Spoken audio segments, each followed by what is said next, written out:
suis maire de Longpont-sur-Orge, qui est une ville de 6500 habitants à 25 km au sud de Paris. Il s'agit de projet d'un nouveau quartier, qui s'est dit le quartier de Biron. C'est un quartier de 340 logements. C'est sans doute le plus gros quartier qui a jamais été créé depuis la création de Longpont. Et puis c'est un quartier qui en 2017, quand j'ai été élu, suscitait beaucoup de controverses parce que le projet qui était présenté ne plaisait pas du tout aux habitants et encore moins à nous. Donc on a décidé de reprendre le dossier en main mais en faisant participer les habitants. Longpont-sur-Orge, ça a d'abord été une rencontre, donc avec des élus, on ne se connaissait pas, on s'est rencontrés, ils nous ont exposé un peu leurs problématiques en termes d'urbanisme, de construction. Ils avaient une volonté forte de co-concertation et de co-construction des projets avec les habitants. Donc j'ai dit, écoutez, la démarche Team Simbim, je pense qu'elle s'adapte tout à fait à la démarche que vous souhaitez. Donc on a expliqué les notions de territoire, de ville, après d'intégration des bâtiments dans les éléments. Et on a créé un atelier sur ce quartier qui a rassemblé en moyenne une cinquantaine de personnes. On leur a donné une feuille blanche avec le dessin du plan, les contraintes, autant de logements sociaux, etc. On leur a dit, voilà, dessinez ce quartier. Forcément, les gens ils se sont un peu lâchés. Donc il y a eu une piste cyclable, des espaces verts, un city-stade, une rue élargie, etc. Tout un tas d'éléments qualitatifs pour le quartier. Et tout ça, évidemment, ça se paye. Et en général, ça se paye, soit c'est la ville qui paye, donc ça se traduit en général par une augmentation des impôts, soit ça se paye par un nombre de logements. Il y a eu 8 projets très différents, qu'on a confiés ensuite à l'architecte en lui demandant de faire la synthèse.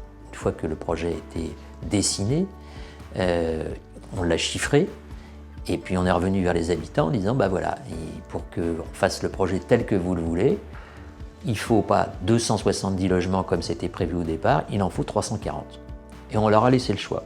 Et ils ont tout de suite voté pour 340 logements et le projet de qualité. Cette notion de Team Simbim va permettre d'éclairer les gens et qu'il y ait une transparence. C'est aménager avant d'aménager. Donc c'est faire en sorte que tout ce qu'on a imaginé en amont, de façon extrêmement précise, honnête et compréhensible partout, soit ensuite que l'exacte reproduction de ce qu'on a imaginé avant.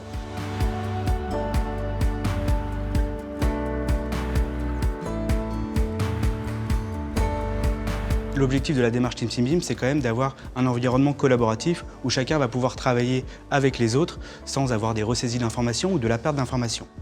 Et donc l'objectif, ça va être d'intégrer tous ces partenaires, nous, dans notre processus de travail. Et en fait, on automatise beaucoup de choses, donc soit avec Dynamo ou avec du langage Python, pour pouvoir intégrer leur workflow particulier à la démarche Team Simbim. Donc on va utiliser des logiciels, des systèmes d'information géographiques.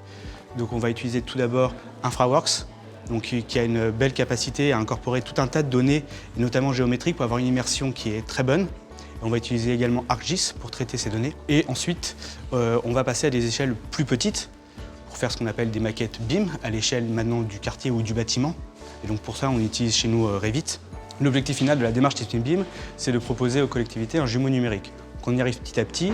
Donc le jumeau numérique, ça va être la représentation numérique actuelle de la ville. C'est-à-dire qu'en temps réel, cette maquette va être enrichie en données, donc des mises à jour, des suppressions ou des ajouts de données qui vont nous permettre de faire tout un tas de choses en interrogeant la maquette.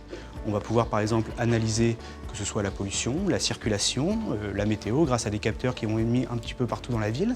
Ça va permettre de communiquer avec les nouveaux projets immobiliers ou encore de prévoir de la maintenance sur les installations publiques. Le BIM, en permettant aux habitants de voir concrètement ce que va être ce quartier, ça permet évidemment de le faire mieux accepter. Et puis surtout, les gens ils participent à la création de ce quartier et ils voient qu'on a tenu compte de leurs remarques. Et ça, c'est extrêmement important. Il y a même eu des cas de gens qui habitaient en bordure du projet et une dame qui demandait « mais moi, qu'est-ce que je verrais de ma fenêtre ?» Donc on lui projetait ce qu'elle verrait de sa fenêtre. Et puis on pouvait même aller se promener dans le quartier. Donc tout est très concret et surtout, on peut visualiser très rapidement tout ce qui change. Voilà. Ça, c'est un outil formidable.